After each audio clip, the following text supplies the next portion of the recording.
What's up guys, the Black Ops 7 closed beta wraps up today and the open beta comes out, and these are some things that you should know as well as my thoughts on Black Ops 7 so far.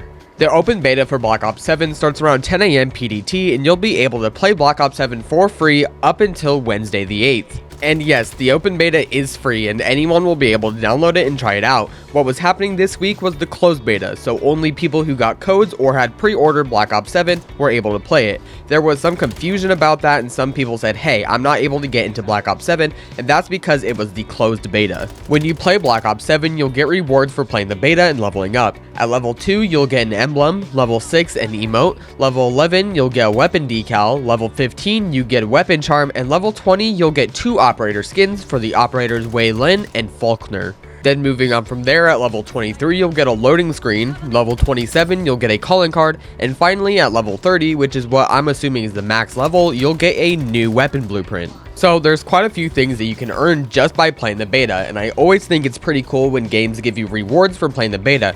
It just gives you that incentive to play and gives you a cool little thing to say, hey, I played early if you do decide to buy the game. So you download the beta, what are some things that you should expect? Well, there are going to be 8 maps that you can play, and I'm guessing these maps will alternate so they can really stress test them. All 8 maps might not be available on day 1, but might alternate between different days or even switch up every few hours or so. That seemed like it was happening in the closed beta where you'd get some maps more than others, and it seemed to switch up every once in a while what maps would be selected. I don't know if that was actually happening or if that was just happening to me, but nonetheless, that's what I was noticing. The maps that are going to be in the beta is this map named Toshin, which looks like it's set in the city of Japan, the Forge, which was in the closed beta, Exposure, which was also in the closed beta, Blackheart, which looks like some kind of futuristic oil rig thing, the map Mission Tide, Mission Edge, and then finally Cortex and Imprint, which were also in the closed beta. Treyarch had told us that most of the maps in Black Ops 7 are set in Japan and have a cool futuristic Japanese theme to them. I love this so much. I love Japan, the culture, and I'm trying to learn Japanese right now, so I was very excited when they said most of the maps are going to be set in Japan. We're even getting a Japanese themed twist on the Black Ops 2 maps, Raid and Express, so I'm really excited to play on those when the game actually launches. Most of the footage, if not all of the footage in this video, was actually the map Cortex, and I enjoyed this map quite a bit. It has a lot of places to wall jump and was really good for a bunch of different playstyles. I was seeing people sniping, rushing, flanking, camping, and even saw people using a lot of the wall jumping to get cool plays. Now, when playing the Black Ops 7 beta, what game modes will there be? Well, there will be both core and hardcore mosh pit, which has a mix of domination, hardpoint, kill confirmed, the new game mode overload, and of course the classic team deathmatch.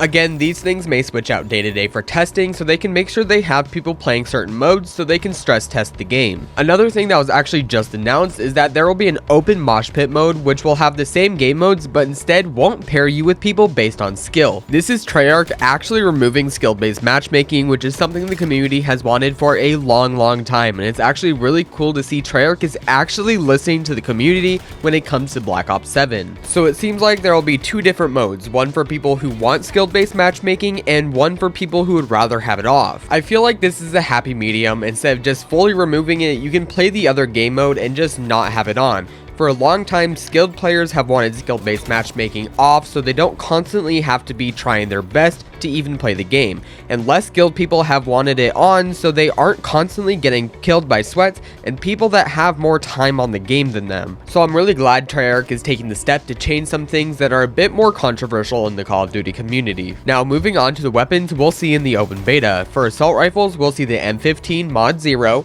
the MXR-17, aka the Scar, and the Peacekeeper M1 from Black Ops 2. For the SMGs, we'll be seeing the Raiden 45K, the Dravik 45, and the Razor 9mm. For shotguns, there's the M10 Breacher, which is your basic pump shotgun, and then the Echo 12, which is going to be your fast firing or full auto shotgun. For LMGs and marksman rifles, there's only one each, and that's the MK78 and the beloved M8A1 from Black Ops 2. And finally, for snipers, there's the VS Recon, which Treyarch said was modeled after the DSR from Black Ops 2, and then there's the the XR3 Ion, which is a 3-round burst sniper like the P06 from Black Ops 3, but worse somehow. Now moving on to the secondaries, there's only 3, and that's the Jaeger 45, which I'm pretty sure is just the TAC 45 from Black Ops 2, then the Coda 9, which looks like a new version of the Cap 40, and then for launchers, there's the Arc M1, which is trash. Don't ever use it. It's honestly the worst launcher I've ever used. It's really cool seeing all these old guns from Black Ops 2 reimagined for this 2035 setting in Black Ops 7.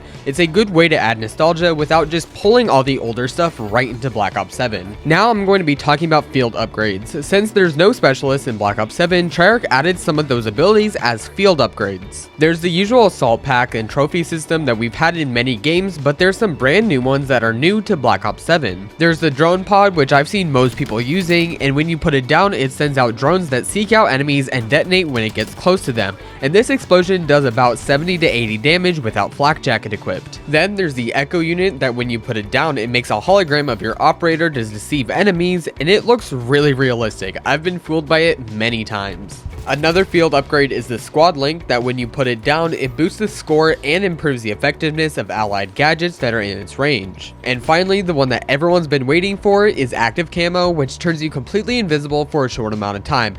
This is so much better than the active camo that was in Black Ops 3 because you can hardly see the person that's using it, and it's definitely been a top pick in the closed beta. Then there's the newest thing that was added to Call of Duty with Black Ops 7, and that's the overclock system. This new system is a way to buff your field upgrades, lethals, tacticals, and even your score streaks. The easiest way to describe it is like the variants in Advanced Warfare, only a whole lot simpler and requires no microtransactions or RNG. So don't worry, you're not going to be opening countless supply drops to get that one variant of system hack that put a skull over your entire screen and nuked all of your abilities. But instead, you'll unlock 2 different overclocks just by using your equipment. So for example, active camo, at level 1, you get the overclock that increases the time it's active and gives it a faster recharge rate. Then at level 3, you unlock the ability for gunfire not to end active camo, instead just revealing you for a short time. Then of course you have your wildcards, and there's only 3 for the beta. That's overkill, equip any non-melee in the primary and secondary slots, gunfighter, get an extra 3 attachment points for your primary weapon, then perk greed, which lets you equip an extra perk. Speaking of perks, they work a little bit different from how they worked in Black Ops 6. You still have combat specialties, enforcer, recon, and strategist, but now you have hybrid combat specialties. And you get those by equipping perks from 2 different combat specialty categories. So for example, 2 red perks and a blue perk, 2 green perks and a red perk, and so on and so on. The first one is a combination of enforcer and strategist, and that's called tactician. When you earn assists, you earn bonus score for bullet kills for 10 seconds. The second one is a combination of enforcer and recon. When you get a bullet kill, you stay completely hidden from enemy mini-maps for 5 seconds. Then the third and final one is a combination of recon and strategist.